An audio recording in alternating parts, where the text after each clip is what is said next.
This episode is a part of Caring for Caregivers, a series supported by the Van Leer Foundation. Last week, it rained for way over a day, so we couldn't go out. And then we had some flooding in one of our preschool classes. So we had to then take those kids and split them up between my class and their class. So we just had 6 extra kids in class. And then that added to just the chaos, the sound chaos alone. Being stuck inside with way more kids, and then that extra sensory also set off our ones who are sensory sensitive. So then we're getting meltdowns left and right, and then nap time was not much napping, which is, I think we need nap time as caretakers more than they do. I'm just no, I just need quiet for a little bit. When I went on my break, I did deep breaths and just rubbed my belly, and we're okay, we're okay. Today's almost over. We're almost home. We'll try again tomorrow. From skin-to-skin contact at birth to gentle caresses in adulthood, touch is a vital human need. The benefits start from the moment we're born and continue to shape how we connect with others and manage our emotions. Welcome to the Science of Happiness. I'm Dr. Keltner. Touch and caregiving is an understudied area, but recent research shows it can strengthen the bond between caregiver and child even before birth. It can also be beneficial for caregivers themselves. Our guest this week, Teresa Alexander, is a pre-K teacher based in Arlington, Virginia, with nearly 20 years of teaching experience. She's also pregnant with her first child. She tried a series of practices around soothing touch for our show. Later, we hear from psychologist Michael Bannacy on how we can use touch to tap into a greater sense of ease and calm, even when we're alone. Having a hug from someone else, it regulates your cortisol. It brings you back to baseline more easily. But so does self-soothing touch. So having that hug to yourself or other forms can have that benefit. More after these messages from our sponsors. I'm Dr. Keltner. Welcome back to the Science of Happiness. Today, we're exploring the power of touch to support caregivers. Pre-K teacher Teresa Alexander joins us to share her experiences trying out touch-based interventions to self-soothe and reduce stress. Teresa, thanks so much for joining us on the show. No, thank you for having me. What did the work as a caregiver when you started to do it, taking care of these little kids, what did it bring out in you, or how did you know that you really had this touch for it? Because I'm very physically affectionate. I grew up in an extremely physically affectionate household. So hugging and kissing boo-boos was very, very natural to me. And then I think I've always been very creative. So having each kid every day is a puzzle to try to figure out how to meet their needs. They all have different needs. They all are at different levels. They all respond to things differently. To me, somebody who loves figuring things out and problems and puzzles, it was the merging of those two plus hugs. Got to have those hugs. Yes. Teresa, I remember, I teach at college, teach these 20-year-olds, and my daughter's teachers in pre-K and early in the grammar school years would ask me to come in and teach. And I was this is easy, and I'd go in there and there'd be this little circle rug with 5-year-olds on it. And it was exhausting and chaotic and stressful. I know that fits with scientific evidence too, survey studies showing that pre-K teachers have twice as much stress as similar working adults. How do you cope with the stress of being a pre-K teacher? A lot of it is choosing your battles. But my biggest thing is you have to be able to regulate yourself. So usually when they're doing things that are very stressful for us or having meltdowns or having these huge emotions, you just kind of become this board where you're okay, I'm going to let them get that out. I'm not going to bring chaos to their chaos. I'm going to bring calm to their chaos. Such wisdom. In the spirit of self-care, you tried a few practices with the pre-K kids that you teach around touch. This amazing way in which we can soothe and reward and encourage and form connections with people through touch. And one was the belly circle micro practice. Tell us about it. So the first time I was we're going to try something of how to calm ourselves down when we get upset. So it's we're just going to put our hand on our belly. Remember, the one thing we can do, we can rub our bellies. And then we can put one hand on our belly, one on our heart, and give ourselves love. You can say, I love myself so much. I love myself so much. I love myself so much. I was deep breaths. And we're just going to go around and we're just going to think happy thoughts in our belly. Let's think calm, take a big breath, see how that feels to us. And then one big breath, and then we feel calm again. Okay, and then let's give ourselves a hug. Oh, a big tight hug. And say, how can I be a friend to myself today? How can I be a friend to myself today? Right? Do you feel so much better? I feel so much better. Thank you for practicing that with me.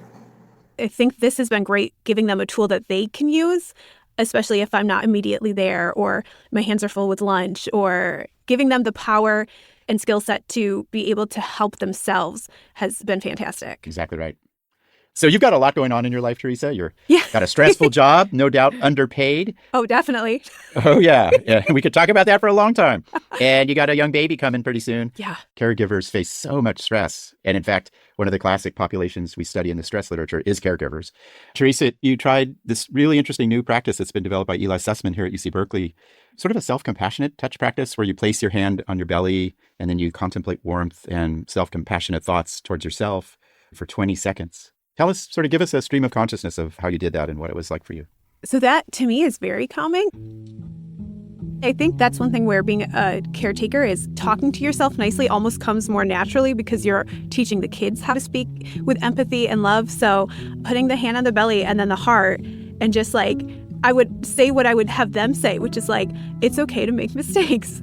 It's okay to have big feelings and need to calm down. And I love myself because, and choose something that you're good at. It's like, I'm really good at this. So at first it feels funny doing it as an adult. I think it came a little easier to me because these are things I use with the children all the time, but it does work. I think just taking a second just to think nice things about yourself and put that on your heart, it definitely feels like there's something that helps when you hold your heart and are nice to yourself that you're just like, oh, okay, there's a lot going on, but I'm okay right now. I'm doing a good job.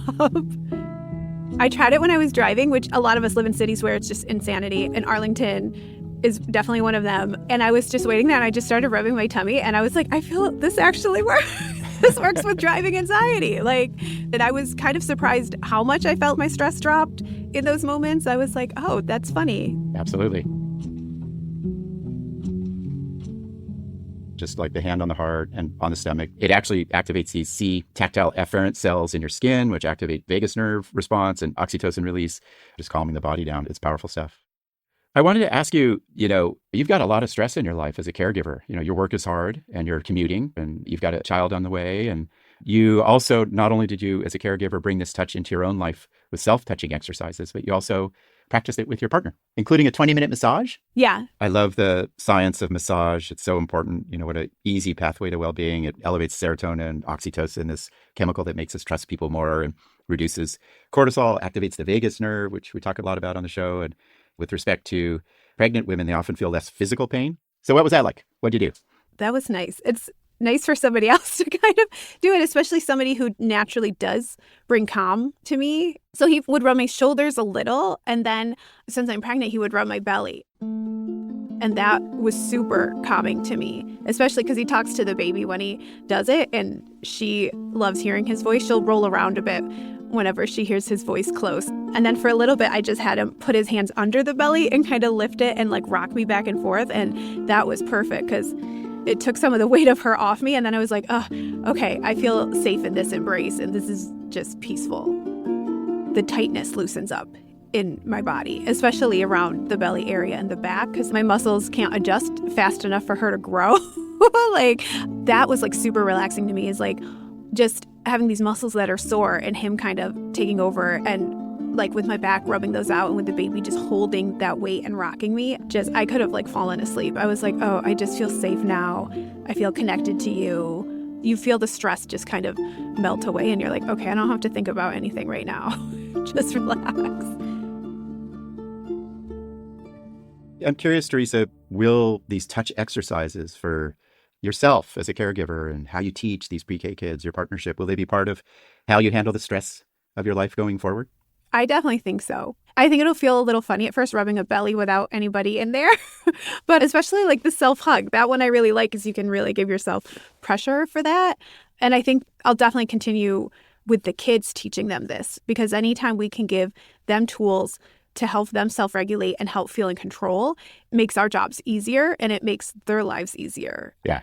I remember my daughters, Natalie and Serafina, I had all these games, right on my shoulders. I had this log game where I'd lie on the ground and they were like little 4-year-olds and 2-year-olds and they would walk on my back and I try to knock them over, and it was just this wonderful, playful game that was really centered on touch. So you've got this next big life event coming. You're going to have a baby, your first child, and touch, the evolutionary story of touch is a lot of it comes out of that early caregiving, just skin to skin and eye contact and breastfeeding and sleeping near the child and holding. And, I remember carrying my daughters on my shoulders for years and just thinking, this is the best thing I do in life. And I'm curious, how do you think touch will play a role in your parenting as you Oh, God. head into this next adventure? Such a big role. Like, so I can't even imagine the second that like she reaches for me, like that's it. And I used to, especially at first, because they're so used to being inside of you all the time that it's like they just want to be with you all the time. And I'm going to let her just be that skin to skin. I think I'm going to like the skin to skin just as much as she does. I definitely will raise her just to be like, she's being born into a very physically affectionate family. I'm definitely going to work on the belly rubs. And I think the self hugs, especially once she starts pre-K and I'm not there for her to run to, it's like, okay, well, you know, we're going to hug ourselves and be like, it's okay. I could be a friend to myself. You know, like I'm doing okay. It's so great to talk to you, Teresa, about the work you're doing with pre-K and these touch practices and interventions and hearing about your partnership. And I wish you the best of luck with that great experiment you have coming your way, which is your daughter. So good luck. Thank you. Thank you so much. This was great. Up next, neuroscientist Michael Bannacy reveals the surprising ways touch shapes our bodies and minds and why that's especially important for caregivers.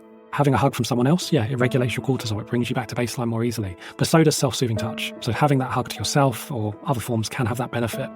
The science of touch after this break.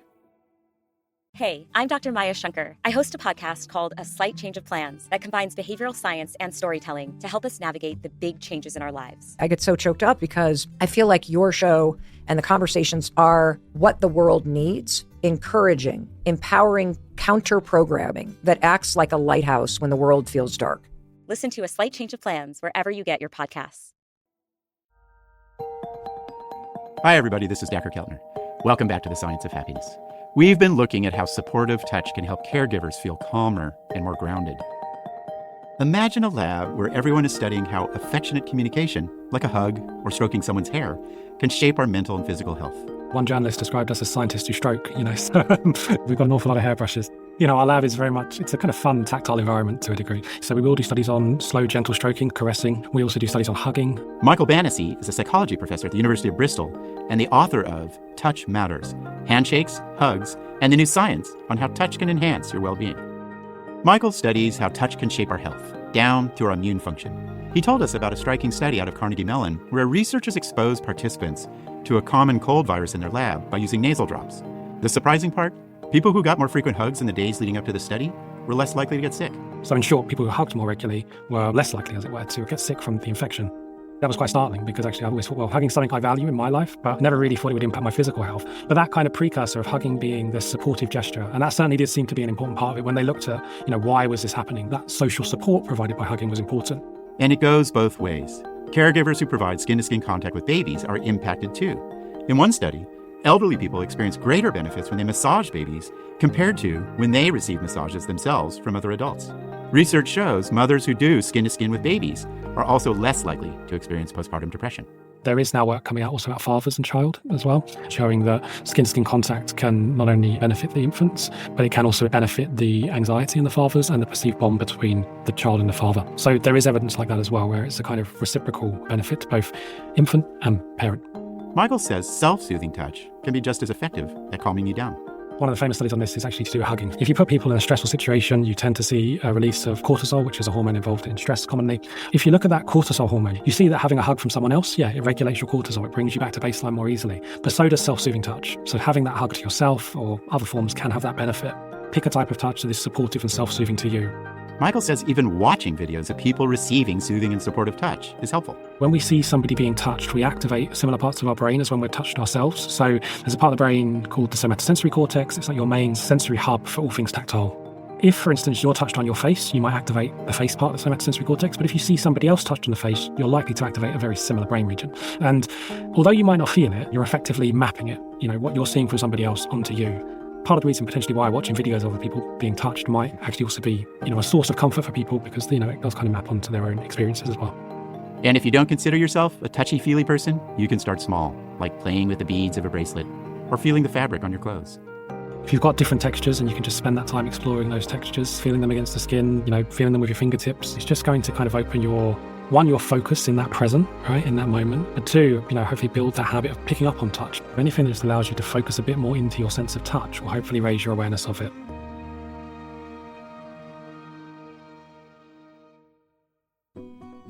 There are many ways caregivers can reconnect with themselves, and we've explored some of them on the show, like seeking moments of awe, the calming power of lullabies, and of course, the healing effects of touch.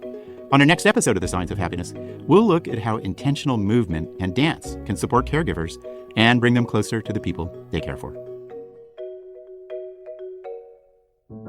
Thanks for joining us on The Science of Happiness. This episode is produced by Kate Parkinson Morgan. Our research assistants are Emily Brower and Dasha Zerboni. Our producer is Chuck Quinn. Our sound designer is Jenny Cataldo of Accompany Studios. Our executive producer is Shuka Kalantari. I'm Dacher Keltner. Have a great day.